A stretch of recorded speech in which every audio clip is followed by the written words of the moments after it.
Welcome to Inspired Living with Mark and Kim. Every Wednesday, Mark and Kim, along with their special guests, will explore thought-provoking topics and ideas that promote creativity, self-help, healing, happiness, and well-being to inspire you on your spiritual journey. Each week, Mark and Kim will discuss different paths to achieving a more spiritual, balanced, happy, and healthy lifestyle. Topics will elevate consciousness and range from metaphysics to the human and social experience, and all things spiritual. Welcome to an inspired community that offers support, encouragement, and new ways of thinking. Mark and Kim are tested, certified, and professional spiritual mediums, metaphysical teachers, healers, and spiritual advisors with their own individual spiritual practices in Seattle, Washington, and Los Angeles, California. You are the inspired and the inspiration. And good morning, good afternoon, good evening, wherever you may be in this beautiful, amazing, wonderful planet of ours. This is Inspired Living Radio with Mark and Kim here on the OMTimes Radio Network.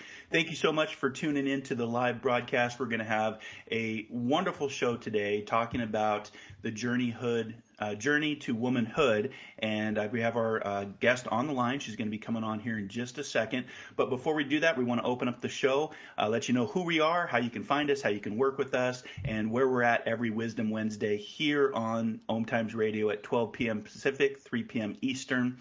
My name is Mark Lanehart, the Intuitive Prospector, coming to you live from my studio here in the beautiful, sunny Seattle, Washington of the Pacific Northwest. If you want to do a little spiritual prospecting for your own spiritual gold, if you want to learn more about the work that I do, you can go to marklanehart.com. You can internet search the Intuitive Prospector. You can also find me every Monday morning for Metaphysical Mocha Mondays on Facebook Live or through my YouTube channel. Today I'm going to be hosting solo. My wonderful co-host, Kim Falcon, founder of Love First, is off today. So she took care of last week when I was on vacation, so this week she is off. But if you want to learn more about the wonderful work that Kim's doing, she's bi-coastal, both in Richmond, Virginia and Encino, California. You can go to lovefirst.info. You can also find her every Friday for Aloha Freedom Fridays. She also has a YouTube channel that you can subscribe to, and she does amazing healing work, so make sure to check her out. If you're listening to the live broadcast right now, thank you so much. We love our inspired listeners all around the world, our global audience. Thank you, thank you, thank you. If you want to interact with the show, we love to have our guests interact, and there's a few ways that you can do that. So if you want to interact with us on the social media platforms, you can find our main page, which is Inspired Living Radio on Facebook. Ask to become an inspired listener, and make sure to pin your little pin on our global map so we can see where all of our inspired listeners are. You can also follow us on Twitter and Instagram under Inspired For Us. That is the number 4.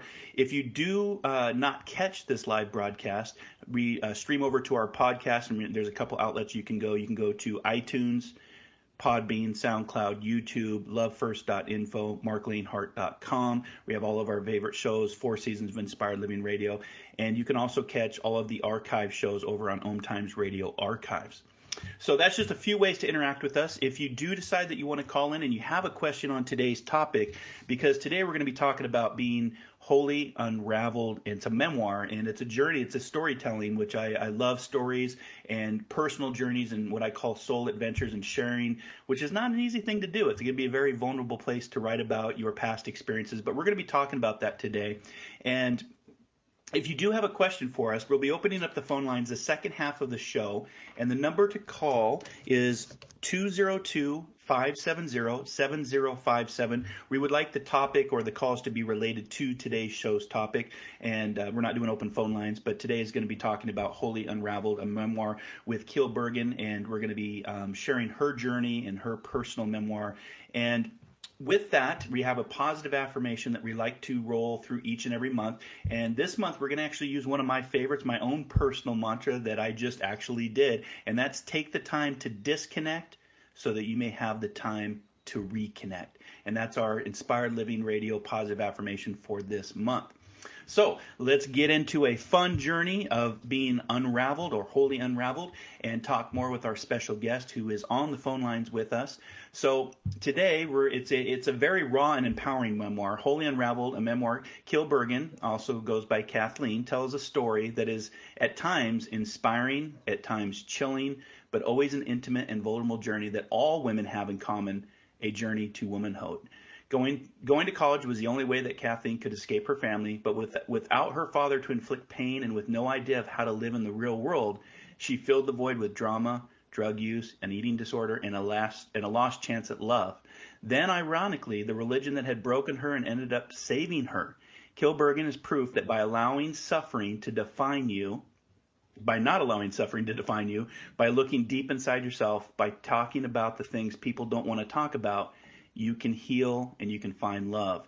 In a world where women are often blamed and ignored for being damaged and told to keep quiet, it is time to let their voices be heard loud and clear. Tell your story. Your voice matters. And it is that hope, that confidence that Wholly Unraveled inspires. So if you want to learn more about Keele Burgin and the work she's doing as an entrepreneur, as an activist, as a mother of 3, that's a full-time job in itself. She's an author and filmmaker, and you can find more about her on our website at Inspired Living Radio on Facebook. And you can also go to her site, which is keeleburgin.com.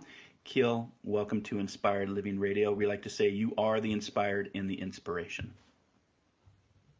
Thank you, Mark. I'm so happy to be here. Well, thanks for joining us. And I the first question I have for this book is, how long did it take you to actually write the book and then feel comfortable releasing such a memoir that goes into some pretty, inspiring but chilling journeys that you're sharing with the public audience? Yeah, well, I guess with any endeavor, whether it be business or creative, I always start with one question, which is why I do this. Mm-hmm. And my why, when I really dug deep into that, is that I can't ask you to tell your story of pain and struggle and shame if I'm not going to tell my own. And so I really dug deep to say, can I do that? Because as you said, there is some really painful stuff in there. A lot of things happened to me in my childhood, and then I made bad decisions in my adulthood, and I was wondering if I could put all of that on paper. But I really, truly believe in my heart of hearts that if we tell the stories that we don't want to say out loud, then we can begin to heal from them.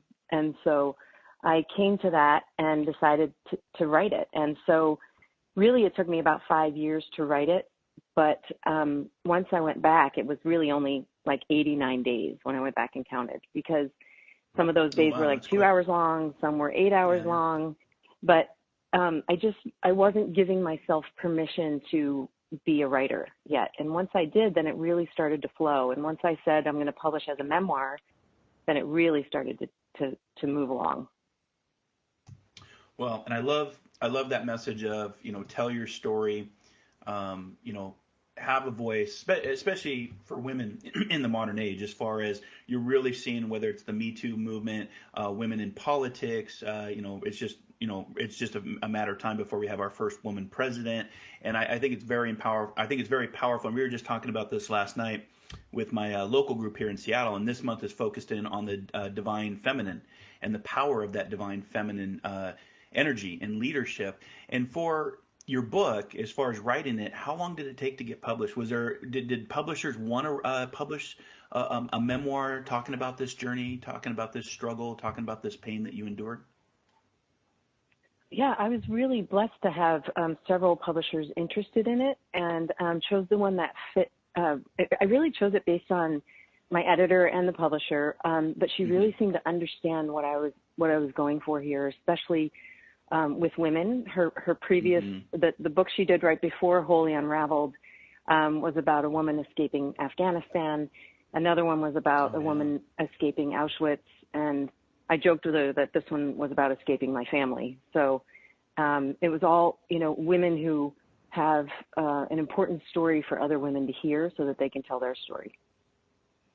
Yeah, and I love that. And, and our tagline for this show is "You are the inspired and the inspiration." And when I was reading over some of the details about the book, I thought this would be excellent for this month. I'm glad that we could actually get you in on the month of May because, like I said, we're celebrating the divine feminine. And I think this story, this memoir that you have written fits in really nice with that. And for all of our inspired listeners, for, women that are just coming of age or women that are maybe middle-aged or older, I think it's always a good reminder to hear how being wholly unraveled can, really change your direction. I always think of it like the seed in the spiritual sense, where that seed literally has its insides ripped out, and you wonder if you're going to grow and if you're going to transform. But over time, through healing and through patience and trust and moving forward, you start to, plant those roots, and that seed turns into a majestic redwood, which then goes on to, house birds and give oxygen and really have a symbiotic relationship with the world. And I think for you that this book, I mean, you have some really great reviews too. Dr. Jane Goodall talked about how great it was.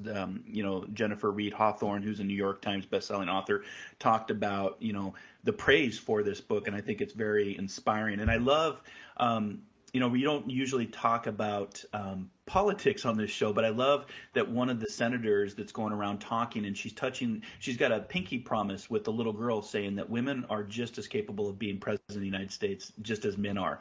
And I just love that because it's inspiring young girls to really move into this world and have that voice that you're talking about. So and I love that the editors approached you and the publishers approached you, because sometimes you hear about the stories where somebody writes a story or a book or a memoir and nobody wants to publish it. I think of J.K. Rowling. She went to, over 100 publishers, and nobody wanted to grasp that vision of Harry Potter that we know today. So just imagine, if that wouldn't have been published, we'd never know the whole story of Harry Potter and that, imaginary world. So when you started writing, you've got an amazing background too. You actually you made your mark in the business world by co-founding 2 companies, and you're also very much a activist. I was just curious, what kind of activism are you into, and what were your companies that you ran that kind of helped, I'm sure, write this book as well? Yeah, my heart work started in Vietnam in 1995. I took a trip there, and I had the great fortune of traveling on a humanitarian visa. And so there were only 12 given from what I heard that year. And so we got to travel in places that people weren't allowed to go. There were 5 of us. I traveled with a doctor and several others, and we went, and it was called Friendship Bridge. It's a fantastic program. It's a microfinance program, and we started lending women money, $100 at a time, that they would pay back with interest. And the beauty of the program was, number one, we let them choose what they were going to do with their business. We never said, here's the money and here's what you're going to do. And number 2, we put groups of women together, very, very poor women on the outskirts. These are places the government was not helping. And we put them together, and it was really the first time that they were dialoguing with each other about their struggles, whether it be abuse or alcoholism or whatever that was. And so they had to sign each other's note. Think of it as a bank note, but it was a nonprofit. But they had to sign each other's notes. So if their business was going under, the other 5 women came in and helped them. And so it was a real camaraderie in ways that they hadn't had before. So we did that in Guatemala for a long time, still goes. Then we started the program in Guatemala as well, so Vietnam and Guatemala. And then we realized we weren't really reaching them. We were reaching the women at an age where, in Guatemala, where they were already having 6, 7, 8, 9 children and not able to feed them. So we decided to start a new program. It's called Maya, where we take the girls in 7th grade, and we take them all the way through high school. And we've actually built a school now down there, but we're using it as a real testing ground for how women can be empowered through education. And that could be a filter program into microfinance, or it could be, they go on off to college and graduate school, et cetera. So both of those programs have been part of my life since about 1995. It's been a great ride. Yeah, and it definitely shapes you. And, in the perspective, I know you said $100, which for those of us that might be here in the United States, that doesn't sound like a lot of money. But when you go into a third world country, you go to a place like Vietnam, $100 is life-changing. And, that's a lot of money for, some of the communities that are located in third world countries. So I love that. And I love that you had them support one another when signing the notes. Now, I don't know if this is true because I'm obviously a man, not a woman, but my wife talks about, getting women to work together is always a struggle. She always makes a reference of Survivor, the TV show, and getting the women to work together. So I love that they're supporting one another from an entrepreneurship, a business mindset, and they're actually taking responsibility by signing each other's notes that if one fails, then they all fail. But if one succeeds, they all can succeed. And I love that. It just shows the strength in numbers, the power of community. And thank you for being an activist and a humanitarian and helping even just a little bit in what you did can make a huge change, a huge ripple across many different lives. So thank you for that, and I'm sure it played a big part. I can't tell you how much. Yeah, I got so much more out of it than what I put into it. I mean, it was such a gift to work with them. I finally realized that recently in the last year, I said, why am I not doing this in the U.S.? And that's where the B Tribe comes in. So now I cluster women together, 12 women together, and put them through a curriculum to walk through the patterns that don't serve them in their life anymore and re-architect their life. But they do it inside of a really safe container that's also all about accountability and a curriculum to walk them through it. So they're really carried in that, because I don't want people to be left anywhere like, well, that's a great piece of information. What do I do with it? So I want women to have those clusters that they can go to and say, I feel more empowered because I have my tribe. Yeah, and when we go, we're going to go to our first break here in just a minute. But when we come back, I want to talk about the B Tribe. I want to talk about what you're currently doing as far as changing those patterns of behavior. Because we had a guest on just a few weeks ago where we talked about neuroplasticity, which is the ability to rewire our brain, our thoughts, and our way of thinking. So we're going to be back here in just a few minutes with our special guest today, Keele Burgin, talking about her book, Wholly Unraveled, a Memoir. This is Inspired Living Radio. You are the inspired and the inspiration.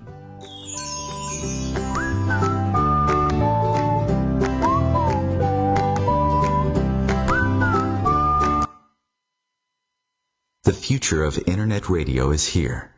OMTimes Radio, IOM FM. Host your show on IOM FM, the radio network of OMTimes Media, one of the more recognized brand names in the conscious community, and is backed by the extensive marketing reach of OMTimes. Hosting a show on IOM FM immediately connects you with our extensive dedicated community.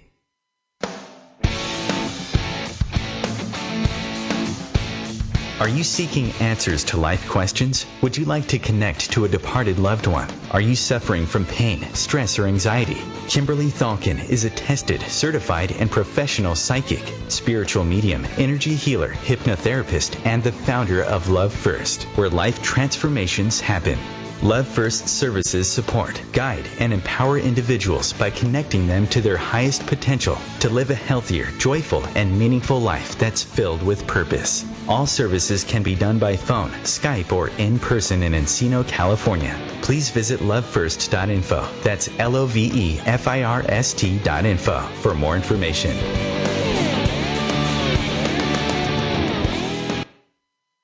Death Row Dogs Rescue is a 100% all-volunteer, no-kill rescue 501c3 nonprofit organization. We are run solely by volunteers who dedicate their time and resources for the past 30 years to rescuing homeless pets from the streets in Los Angeles and surrounding areas, and from city and county animal shelters who are on death row, often moments away from being euthanized. We provide housing, medical care, and training to these neglected, abused, and often severely injured animals.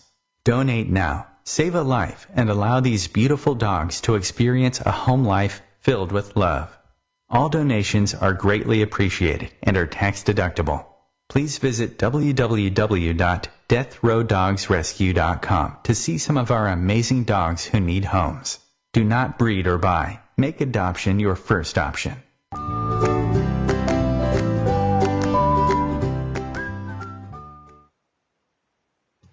And welcome back to Inspired Living Radio with Mark and Kim. Our special guest today, Keele Burgin, talking about her book, Wholly Unraveled, a Memoir. And right before the break there, Keele, we were talking about your tribe that you founded. And I think you said you called it the B Tribe. So let's talk a little bit more about that for our inspired listeners so they can know how to find you. Again, keeleburgin.com is one place. But is there any other places that they can locate you outside of your website and outside of your book? Yeah, well, outside of that would be btribes.com, and that is the curriculum that we've put together to really give women a place to land when they're going through re-architecting their life or even just thinking about it. I've had a lot of people it was important to me after writing the book to have a place for them to land if they need to. Because there's a lot of people, especially that are reaching out after Wholly Unraveled came out April 1st, saying, "Are you okay?" Like, they need to know that there's life after this pain and life after this shame and this fear. And so I really want people to know that there are tribes of people. You can find them in your own backyard, or you can reach out in a place like B Tribes to say, "I'm ready to change my life. I'm ready to heal. I'm ready to walk through that pain and suffering and say, wait a minute, maybe that wasn't my fault," and kind of re-architect the story of your life, really. And it's based on Joseph Campbell's Hero's Journey. And I took the Hero's Journey and made it a B circle. And, the call to adventure, are you ready for this? Are you ready? Are you brave enough to walk through and say, and have someone say to you, wait, I see a pattern in you that isn't healthy, that you probably know, and it's probably been unconscious for a long time that you have it, but are you ready to really relinquish it? And then crossing that chasm to like a very radical transformation. We've been, these women I'm working with, Mark, it's been so incredibly beautiful to see them embrace the change, embrace each other, absolutely be in it. We use videos, we use Zoom calls, we use individual one-on-one sessions, partnerships, all the things that I've learned throughout both my career and my nonprofit experience, I've put together into this B Tribes. And I really feel like it's time for us, especially as women, but men as well, to really blend this professional and personal life. It doesn't have to be, I'm at work, exactly. I'm at home, and you don't have to be embarrassed to say, I'm going to go pick up my kid at school. And we can blend those and have a more, a really congruent lifestyle. Yeah, exactly. And so this is btribe.com is the actual site for our listeners? btribe.com? Btribes, it's plural. Plural, btribes. So btribes.com. Okay. Correct. So make sure to check that out. And if you don't make it, got it. Okay. And you can also go to keeleburgin.com as well. And I'm sure there's a link off your main page to that site as well, I would imagine. So, one of the things that again, and we're getting the book here, we have a whole half hour to talk about the book, but just, that course correction curriculum for not only professional advancement, leadership, and personal growth, but, the studies of science are showing that we do have the capacity through neuroplasticity to rewire our brains. We think that, that early childhood development, which is very vital and very important, but then, when you talk about pain and grief and everything that's in this memoir and everything that you went through, one of my favorites is Rumi, and he talked about a lot about the pain. The cure for the pain is the pain, or through love, all pain will turn to medicine. And in a sense, your pain really did turn to your medicine, which now allows you to pay it forward because you've walked in those shoes of pain and suffering and grief. And I think that for all of us, you said something earlier that you get so much more by giving of yourself than getting. And, your trip to Vietnam with the doctors, you got so much more out of that experience. Even though you're making a difference in the world, you were getting a lot out of that as well. And there's a healing aspect to that is what I'm saying. But I love Rumi because he talks about it so much about, grief can be the garden of compassion, if you will.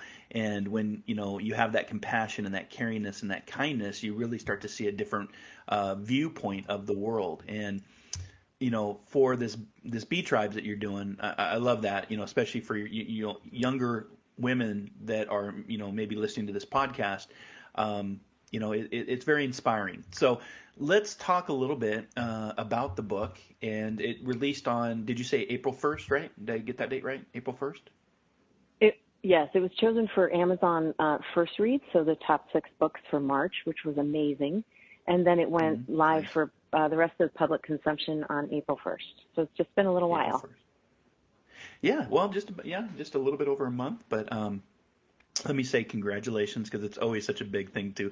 I'm currently writing my book. I think I've been working on it for about 2 years, not 89 days. So I just want to say congratulations. And again, thank you for sharing this very personal story with us here on Inspired Living Radio, but all of our inspired listeners all around the globe. So let's talk about the book. I feel grateful. Thank you. Mm-hmm. Oh, it's just that symbiotic relationship of sharing the message, your personal message, and also inspiring others. And again, there's a lot of healing and inspiration that comes from our shows that we try to do. We've been doing this for 4 seasons, so we love it. Now, there were some unnerving scenes in the book, but perhaps one of the most shocking and scary ones is when your father points the gun at you, and everybody, our listeners, are like, "What? They're pointing the gun at you?" Let's talk about that real quick, because as somebody that has a background in law enforcement and who is a concealed weapons permit holder, having a gun pointed at you is a very scary thing, and we have that very commonplace here in the United States, even with the shooting that we just had yesterday in the school. Talk to me about that real quick, and just kind of share that experience with our listeners so we can connect to the listening audience of how that was a big part of this writing this book as well. There was a lot of healing that happened by writing that chapter. My dad decided kind of on a whim to, we were on a family vacation on Lake Powell, and he decided that he was going to take me for a walk, and he said he was going to kill me with his gun. Oh, goodness. And so I was 12 years old at the time, so just a little girl. And I really believed that he was going to do that. I spent those 3 or 4 hours, which felt like 2 lifetimes, with my father drinking water out of his canteen, counting the sips he was taking while I was really incredibly thirsty and hot and exhausted and scared to death, until he decided to just turn me around, and he put the gun over my head, and he shot twice, and then told me to get up off the ground and stop being so dramatic. Wow. And it was a horrifying experience. Ironically, it's not the experience that really broke me. That came later, but it was a time where I knew I was alone. I knew that if I was going to be okay in the world, it was about me making myself okay. I didn't have anyone to go to, because when I got back to the camp, the houseboat where we were on Lake Powell, my mother's response was, "Get ready for dinner, sweetie." And that was it. Wow. And, when you had a gun fired next to you, or on top of your head in this case, with no hearing protection, I imagine, so that could have been, damaging to the ears for sure, because I'm sure you didn't put ear protection on as that was taking place. But, I love that you can be open and share that, because that's a very difficult situation for sure. But you wrote this book because it's inspiring others to tell their stories, the ones that are scared to say out loud, I can make a difference, I can make a change, and I don't have to live within these memories. I always remind people that memories make our past come alive, but we can't go back and grab our past, just like our future's not guaranteed, but our imagination makes our future come more alive. And when that happened, and then it was just kind of just tucked away, and you went to dinner, and it was never talked about again? Correct.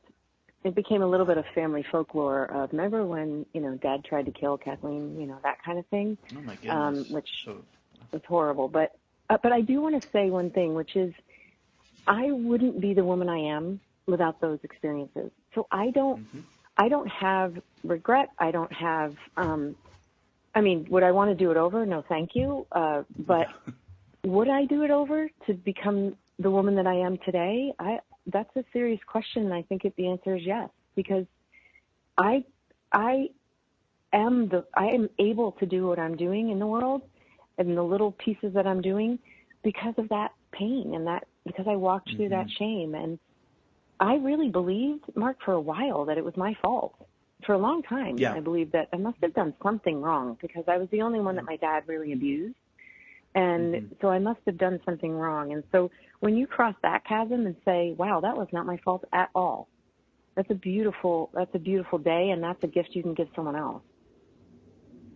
Yeah, and I also want to say that I wouldn't be able to write about it had I not healed from it. And I think that's a really important piece of this puzzle too. This isn't about, whose abuse is worse or anything like that. This is about healing. Fundamentally, this is about healing. And I've done a tremendous amount of trauma therapy, and I also practice a lot of Kundalini yoga, and those two things together have really allowed me to heal and tell the story.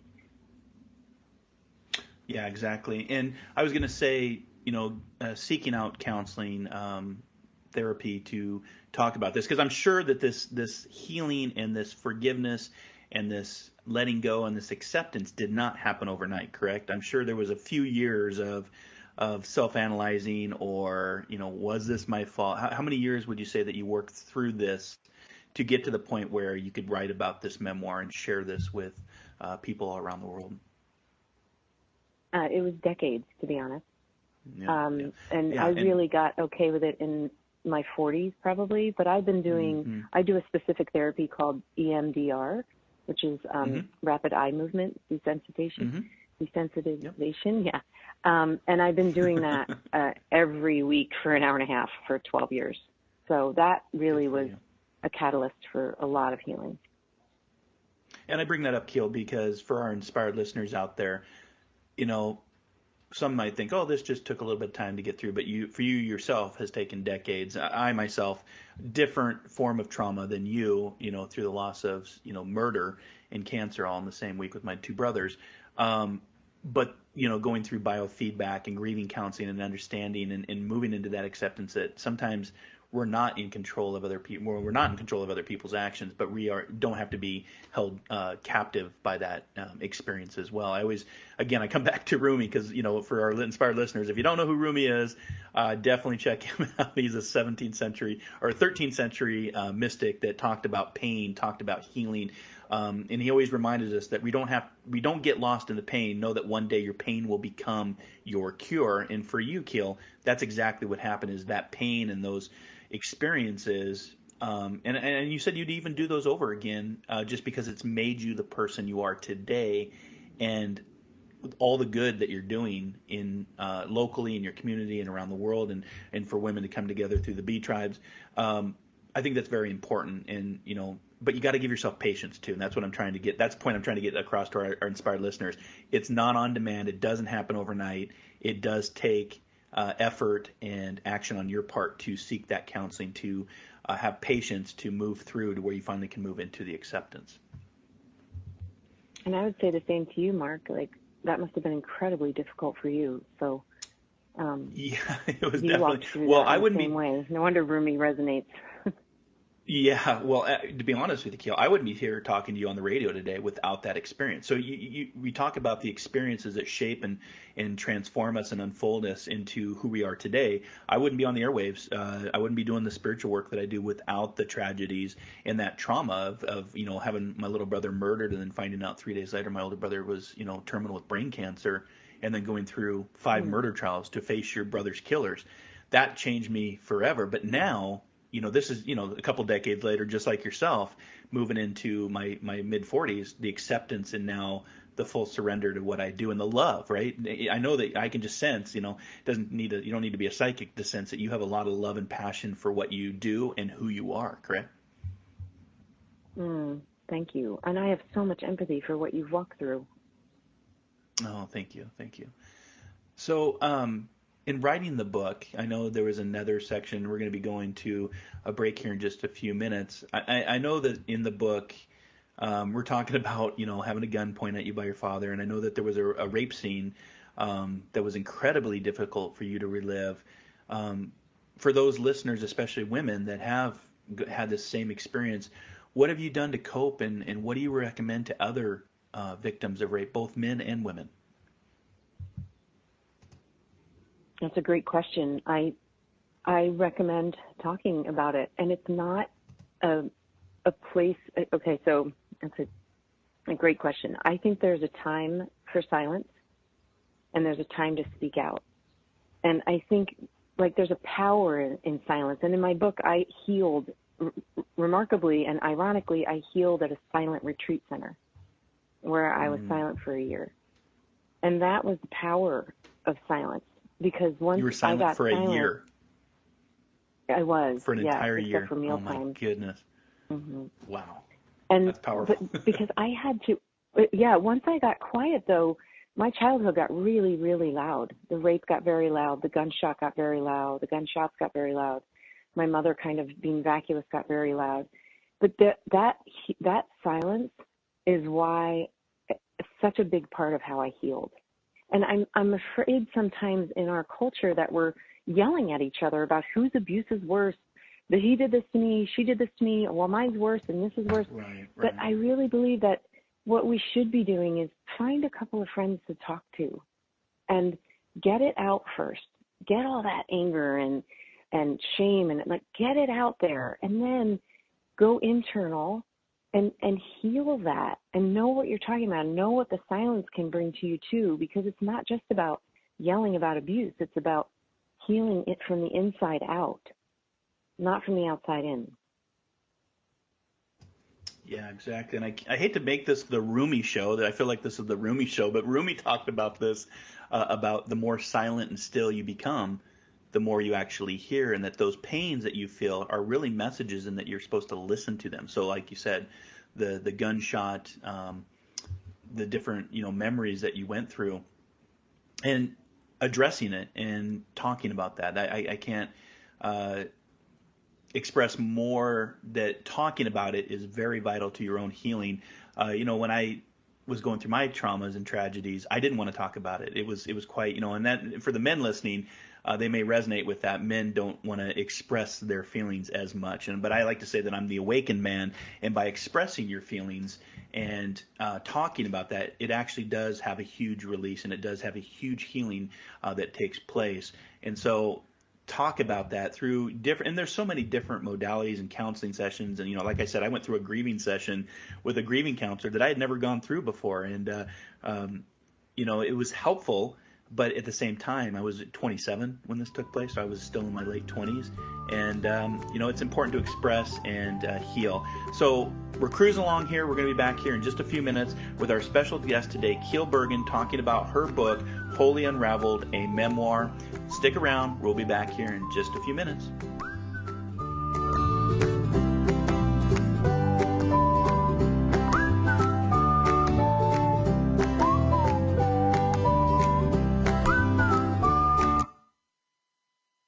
The cutting edge of conscious radio, OMTimes Radio, IOM FM. Have you wondered how to change your love paradigm? The secret key is finding a love partnership, not just a regular connection. How do you find these? Through conscious relationships. Ascending Hearts Dating is a dating site for people like you that believes in second chances and a different type of spiritual connection. Try Ascending Hearts for free at ascendinghearts.com and change your love paradigm. Ascending Hearts, the premier dating community for the spiritually awake. One planet, 7.3 billion people, only one you. Life offers us many opportunities and learning experiences. Are you ready to explore and discover this beautiful planet, the life and energy all around us, the spiritual world, and what is unseen, along with your own personal soul adventure? Mark Lanehart, the intuitive prospector, is the spiritual connection you have been prospecting for. Internationally known as a tested and professional clairvoyant medium and spiritual advisor, Mark's work as a metaphysical teacher, medical instructor, radio show host, inspirational writer, and hiking guide are here to help you on a journey of self-discovery, healing, inspiration, education, and a whole lot of spiritual awesomeness. Dare to dream. Dare to explore. Dare to live.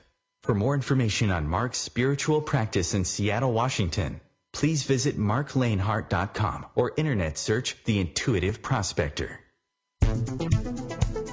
My name is Victor Furman. Some call me The Voice.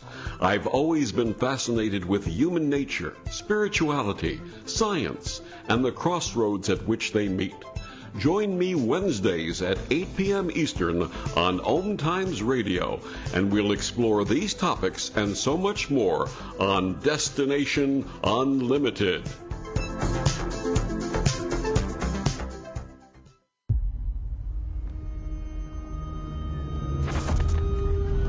Opiates has taken everything and everyone I've ever loved away from me. Everything. I blew my ankle out and I got prescribed pain pills by my doctor. If making my detox public is going to help somebody, I'm all for it. So I just wish I would have had a warning. Opioid dependence can happen after just 5 days.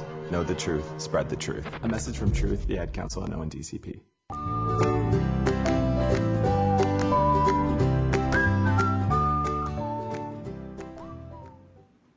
And welcome back to Inspired Living Radio with Mark and Kim.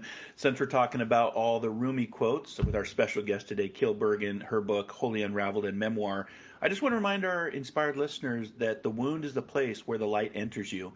And so for all of us that have been wounded or have been hurt or have had a gun shot at us or have been raped, it is that wound where the place where the light and the healing can really start to transform you and make you into the person that you are to become later in life. If you have a question on today's topic, we're talking about Wholly Unraveled, a memoir with Keele Burgin and a journey to womanhood. The number to call is 202-570-7057. We will open the phone lines.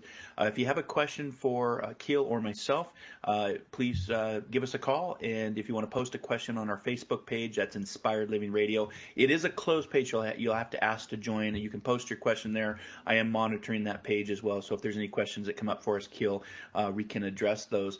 But let's continue on into the book, because there's a couple things I want to talk about, because you and I have a similar history as far as Catholicism. I, too, was raised as a Catholic in the Catholic Church, confirmed as an adult, and in the book you talk about that. In fact, you were talking about how it once was one that actually saved you in a sense. And so are you currently practicing Catholicism? What does your spiritual life look like now based on all these experiences in this book? Where are you at on your journey now?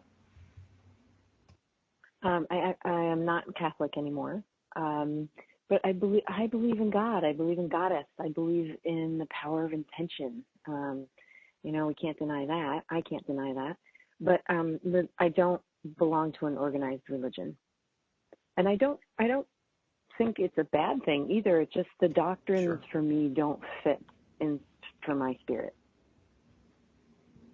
Yeah, exactly. And I'm in the same path. It doesn't resonate with me. I honor those. My parents are very strong Catholics, and I honor those that follow that religion.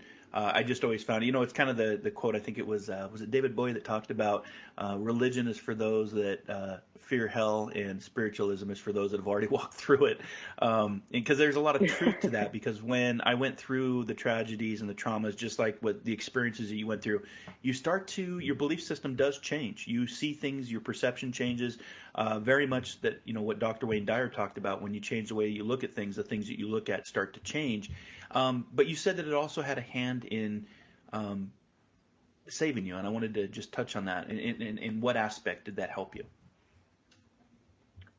I found myself, after leaving a very controlled environment, a Catholic cult type setting, I found myself not able to control myself. I was like chasing adrenaline because there was no one to control me. And so I did that for a long time, and I woke up kind of destitute. I had overdosed. I had been resuscitated. And when I woke up, I didn't know where my car was. I was evicted from another apartment. I had very little money, and I wound up hitchhiking to a place where there was a priest when I was growing up. His name is Archbishop Joseph Raya, and he was just about the only priest that I trusted growing up. And I just thought he was amazing because he talked about love, and he talked about suffering. He talked about Marilyn Monroe. He had pictures of Marilyn Monroe on his living room walls because he said, it reminds me to pray for her because she's troubled, and she needs our prayers and she needs our love. And I hadn't heard that from the Catholic Church. It was more, she would be a sinner, right? It was the Mary Magdalene reference. And so when I was destitute at that time and kind of realized if I don't change my life, I'm going to die, I went to the place where I knew he was, which was a very remote place in northern Ontario, Canada. I ended up hitchhiking most of the way, and then someone bought me a bus ticket. And I got there, and it was a Catholic lay apostolate retreat center. And there was no indoor plumbing. I mean, there were outhouses. There was no refrigeration. We used root cellars. And it was a community of 150 people who lived in community. So while I was sorting beans, someone else was chopping wood so that we could heat our place. Someone else was cooking. Someone else was cleaning. Someone else was doing the laundry. And we did it all in silence except for meals. And it really I think it saved my life, to be honest. Shearing sheep and killing chickens and milking cows, and it brings you back to something that's really, well, for me, it was very maternal. It was very nurturing. It was very, very loving, and that's where I did a lot of my healing, and that's why I talk about the power of silence and versus the price of silence. Well, and it really plays true that less is more, and it actually ties into our positive affirmation for this month. It's something that I, strive to. I just came back from vacation. I always remind people to take that time to disconnect so that you can make time to reconnect to the world around you, reconnect to your inner self, your higher self, whatever your belief system is, whether that's God, angels, spirit, animals, spirit guides, going on a spiritual quest or a spiritual awakening, very much like what the Native Americans did. So for you, it was kind of that spirit walk, right? Because, for today, you talked about that meditation and Kundalini yoga are your church now. And I'm very much the same way. Meditation, metaphysics, Qigong are my church. And it's about that journey of going within.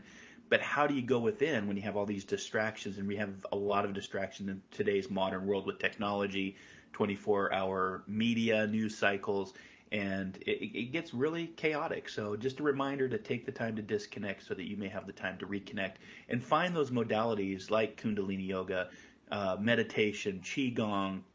Find those modalities that help you to go within, guided meditations. So where are you currently at with your family members? Because I know the book is a lot based on your history with your family. Where do those relationships currently stand with your family members? And how did it, if you don't mind talking about, how did it finish or how did it wrap up with your dad? And was he ever diagnosed? Was there any kind of diagnosis for what he was going through? Bipolarism, depression? Are you okay with talking about that? No, there was never. I don't. Yes, I can't write the book and not talk about it, right? Well, I just want to be. I want to be respectful. You can ask me anything. Yeah, I appreciate that. I don't have any contact with my family of origin, except for one brother who's near and dear to my heart, who's 12 years younger than me and who's not referenced in the book. And you ask how that kind of happened. My family of origin is still very, very Catholic. And obviously that doesn't resonate with me anymore. And I also got divorced. When I divorced, 17 years ago, maybe. For it now in the Catholic Church. Oh, yes. I got a voicemail from one of my sisters saying, I really wanted to be in heaven together, but I guess now we can't, and so I can't be with you on earth. And so, I mean, Mark, to be honest, it's like it will always be a great sadness of my life that I don't have that family of origin, but it's what you do with that. Like what I did with that is I went and I've made my chosen family, and I love my chosen family. My sisters that I've chosen, we are so close. And, some of us 25 years in, and we do our holidays together. We've raised our children together. Our children think they're blood cousins. And that's because we created that together from a sense of loss. Back to Rumi, right? Right. Yeah, I think this is the Rumi show for today. And that's what I love doing about radio, because a lot of this is not scripted, and sometimes we like that, just in that improv, and just kind of see where the discussion takes us. Because again, Rumi talks about the art of knowing is knowing what to ignore, right? And sometimes you have to ignore it, even if it's your own family, because it doesn't serve your path and your happiness and your joy and your peace. Sometimes you have to ignore family members because that art of knowing is knowing what to ignore, right? I couldn't agree with that more. Yes. Yeah. As far as I was just thinking with the book, what was the hardest part about writing this book? What was the hardest chapter or the one thing that you really struggled with putting in the book, leaving out of the book? Just your mindset of, putting these chapters together, because it's like building blocks, right? All these experiences, and again, in a sense, having to relive them, right? Because you're writing about them, and even though you've healed from that, and you've moved into acceptance, sometimes it's not always easy to relive and put these chapters together of the story that you're telling. Right. The hardest part for me was at every chapter, when there was abuse or neglect, or, for instance, the rape or the gunshot, I would print out a picture of that person in kind of a large piece of paper, and I would tape it to my computer. And so I would be staring at the person who hurt me, and it just took me to such a depth because I couldn't get away from them, and I had to live in that moment again. And after it was done, I had to remind myself that I was safe, right? I'm safe. They can't hurt me anymore. I'm a grown woman now. But that was really difficult. But I felt like I owed that to myself for the healing, and to others who were going to read it, to not put any, to just go really to the depth of the pain of it, and not try to make it lighter than it was. And so that's how I did that. Well, and through the book, too, I mean, even through all your trauma, you still managed to insert a little bit of sarcasm and humor into your writing. Why did you feel that was important for the book? Because I think I have that in general in my being.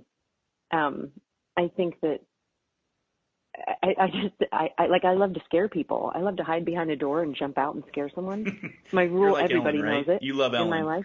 I love Ellen. Oh my God, I love Ellen. But my rule is it has to be over in 3 seconds. You can't be like, I abducted your dog or something and keep it for a day. Like, that's not funny to me. But my sense of humor has just always been there. Maybe because it had to be, because everything was so serious. I needed a little a story of humor on the side. I think one of my grandmothers, my fraternal grandmother, is really funny, so I think I got some of that from her. And I'm a practical joker. I love it. Yeah, I love that. The power of laughter. I always think about Monsters, Inc. That's one of my favorite cartoons because it had such a great message about fear. How they tried to fill up the energy canisters with fear, and they found that through the power of laughter, they could fill it up much quicker and much larger containers. I don't know if you've seen Monsters, Inc., but it was such just a simple, easy message. Yeah, and that would ring true for everybody that's listening to today's live show, or if you catch the podcast. Now, is your father in the spirit world? Has he passed on? He has not. He's my mother and father are living.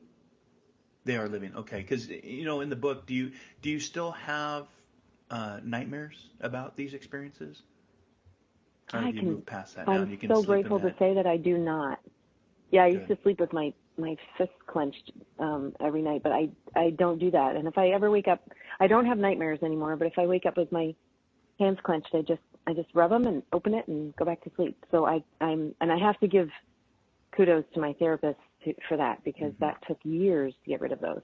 And I'm really grateful to say I don't have them anymore. So I hope that spreads hope to other people who are still living in it. Especially for our listeners. And that's why I was asking, because sometimes I find too, in the physical world, as a medium, as a professional medium, sometimes that those that are in the spirit world can come back in the connection through the dreamscape. Dreams are very, very powerful for part of that healing and asking for forgiveness or saying that I'm sorry. And I've witnessed that many times as the medium, as the messenger between two worlds. And so that's why I was just curious if your dad was in the spirit world and if there was any connection to the dreamscape. So I've had my dad extricated from my body, like through spirit healers like yourself. I've had him removed from any part of my life, my being, and my spirit. Yeah. What do you hope readers will take with them once they finish this book? Because again, it's inspirational, but at times it's chilling. It's emotional. It's what do you hope that the readers, when they read Wholly Unraveled, what do you hope they take with them when they're finished? I hope they examine their own life and figure out the places they need to heal, and the places that they live from fear unconsciously, the places that they live from shame unconsciously, because those direct their life in a way that is really profound, even if they don't realize it.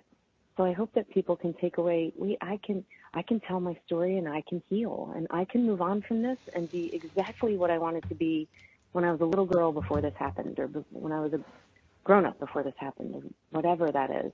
But to go get the life that you're really meant to live. Seize the day, right? Carpe diem, right? Seize the day. Carpe diem. And if you want to check out Keele Burgin's book, Wholly Unraveled, a memoir, you can go to her website. There's a link on our Facebook page. I'm sure all the major outlets, like the book-selling outlets, are all selling this book as well. Definitely check it out. It's a inspirational read. Who inspires you, Keele? Who or what inspires you before we wrap up? Gosh, anyone who's telling their truth, who's just walking through it with vulnerability, you know? I think and we're in a that's 3-year. the greatest thing we can do. Yeah, numerology, we're in a 3-year, which is all about expression. Self-creative, expressive voice is what the universal of 2019, and numerology is a universal year, and it's all about expression. I love that. And since we've been talking about Rumi, we might as well close with Rumi, where he talks about where there is ruin, there is hope for a treasure. Keele Burgin, thank you so much for coming on Inspired Living Radio. It's been an honor and pleasure talking with you and sharing Wholly Unraveled, a memoir, with us today. Right back at you, Mark. Thank you so much. That was really enjoyable.